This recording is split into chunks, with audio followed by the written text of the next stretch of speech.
যত ভাবি তুতুলের নামটা আর উচ্চারণ করব না এ বাড়িতে,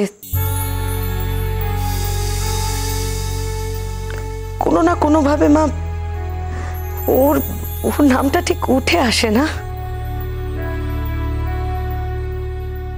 আন্টি, এবার কিন্তু আমাদের বেরোতে হবে, না হলে দেরি হয়ে যাবে। বাবা বারবার আমাকে বলে দিয়েছে যে আয়ুষের স্যুটটা যেন আমি আজকেই কিনে নিই, ফেরার পথে কিনবো। তাই এখনই যদি না বেরোয় তাহলে সত্যিই দেরি হয়ে যাবে। কিন্তু যাবে কি? যে তোমায় নিয়ে যাবে তাকেই তো দেখতে পাচ্ছি না। ততক্ষণ একটা অন্য জিনিস দেখে নাও। কি আন্টি? এই গয়নাটা তোমার জন্য কিনতে গেছিলাম, তোমার বিয়েতে আমাদের উপহার। দেখো তুমি তো পছন্দ হয়েছে কিনা। তোমার এই গরিব আঙ্কেল এর থেকে বেশি সামর্থ্য নেই মা। আসলে দেবার জন্য তো প্রাণটা খুব হাঁকু ফাঁকু করে, কিন্তু স্বাদ আছে, সাধ্য নেই। ছি আঙ্কেল, এভাবে বলবেন না। আমি আপনাকে আঙ্কেল বলি, আপনি আমায় এত ভালোবাসেন। আপনারা ভালোবেসে আমাকে একটা উপহার দিয়েছেন, এর কোনো তুলনা আছে? আন্টি, তোমাদের উপহার আমার খুব পছন্দ হয়েছে, আমি নিশ্চয়ই এটা পরবো, তুমি দেখো। তুমি খুব লক্ষ্মী মেয়ে মিতুল, আর তুমি যে কথাগুলো বানিয়ে বানিয়ে বলছো না, সেটা কথা শুনেই বোঝা যায়। যা কিছুই বলো মন থেকে বলো। শুধু যার নকল কথা শুনে আমার চেনা উচিত ছিল, সেই মানুষটাকে আমি সেই সময় ঠিক চিনতে পারিনি। বুঝতে পারলেন না তো? তোমার বোনের কথা বলছে। তুতুলকে আমরা খুব ভালোবেসেছিলাম তো। তুতুল না হিপনোসিস জানে।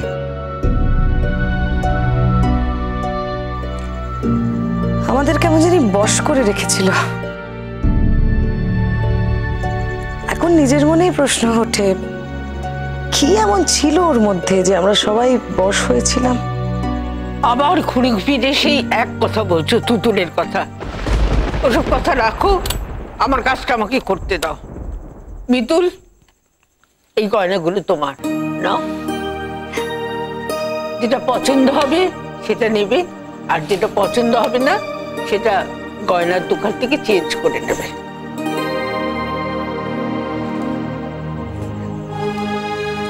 মাম্মা, তুমি আমাকে আশীর্বাদ করেছো, এটা আমার কাছে মহামূল্যবান। এটা নিয়ে আমি আবার দোকানে যাব? তা কখনো হয় না।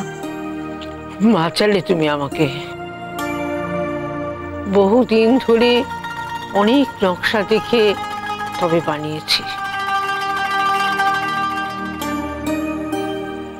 এগুলো যদি দোকানে দিয়ে দিতে তাহলে এর মতো সোনা পেতে না। ও আন্টি, এই গয়নাগুলো তুমি তোমার কাছে রেখে দাও। মাম্মার যখন এত ইচ্ছে যে এই গয়নাগুলো আমি পরি, তখন একদিন এই গয়নাগুলো পরে আমি মাম্মাকে দেখাবো। কিন্তু প্লিজ, এই গয়নাগুলো তোমরা রোজ কিন্তু আমাকে পরতে বলো না।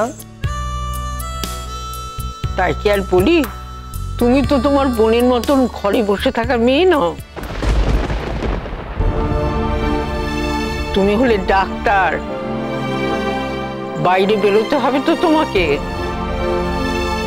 একগা গয়না পরে কেউ যে বেরোয় না সেটা আমি জানি।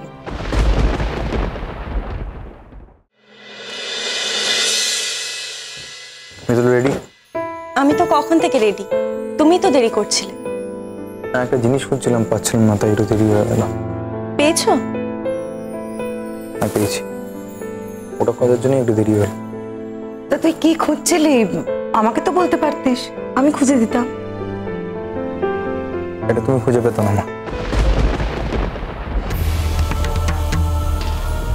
এটা আমি রেখেছিলাম।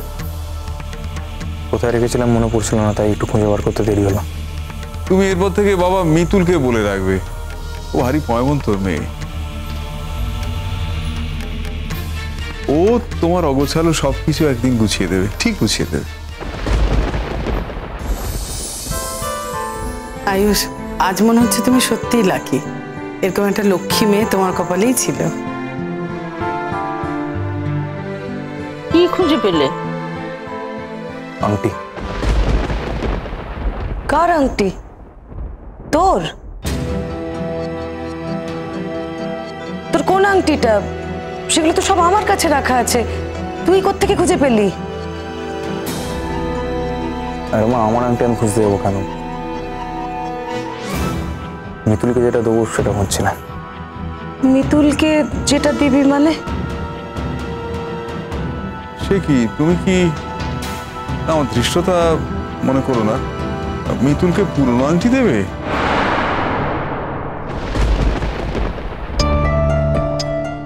তা কেন? তুমি ওকে দোকানে নিয়ে গিয়ে ওর পছন্দ মতো আংটি কিনে দাও।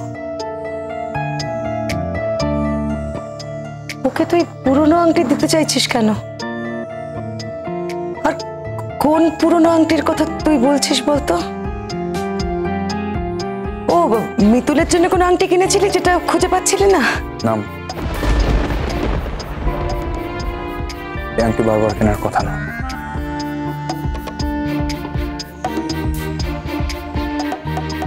এটা চিরকাল একটাই কেনা হয়,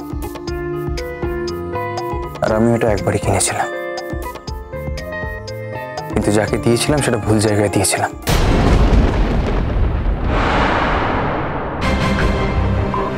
তাই আজ সকলের সামনে, তোমাদের সবার সামনে সেটা আমি উচিত মানুষের আঙুলে পরিয়ে দিতে চাই।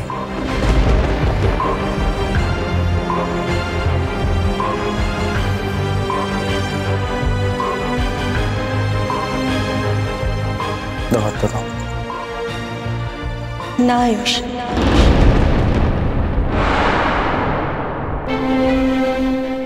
এই আংটি তুমি আমার কথা ভেবে কেনোনি। যার কথা ভেবে কিনেছো আজ হয়তো তার সঙ্গে তোমার সম্পর্ক নেই,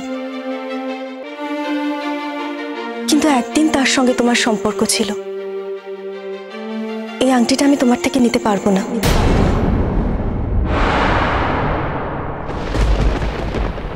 আমি তোমার কাছ থেকে কিছুই চাই না। সকলের সামনে বলছি, আমি শুধু তোমাকে পেলেই খুশি। আমি তোমার নাম, অর্থ, ক্ষমতা কোনো কিছুর জন্য তোমার কাছে আসিনি।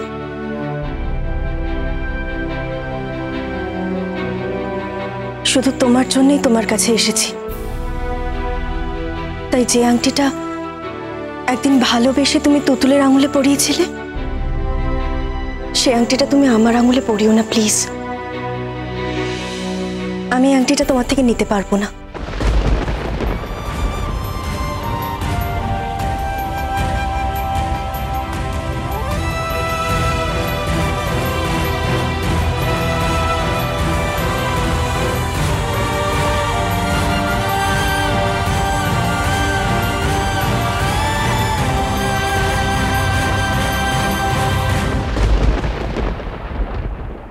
কি হয়েছে? না না, কিছু হয়নি। ও একটু মাথাটা ঘুরছিল, সেই জন্য শুয়েছিলাম। বসো। নাকি মন খারাপ? তুমি কি আমাকে আর কিছু বলবে লেখা আন্টি? হ্যাঁ, বলবো তো বটেই। এমনি এমনি তোমার কাছে এসেছি নাকি? কান্নাকার বাচ্চা, তার দায় তুমি আমার ছেলের ঘাড়ে চাপাবে? আমি বেঁচে থাকতে তা হতে দেব নাকি? চোখের তারা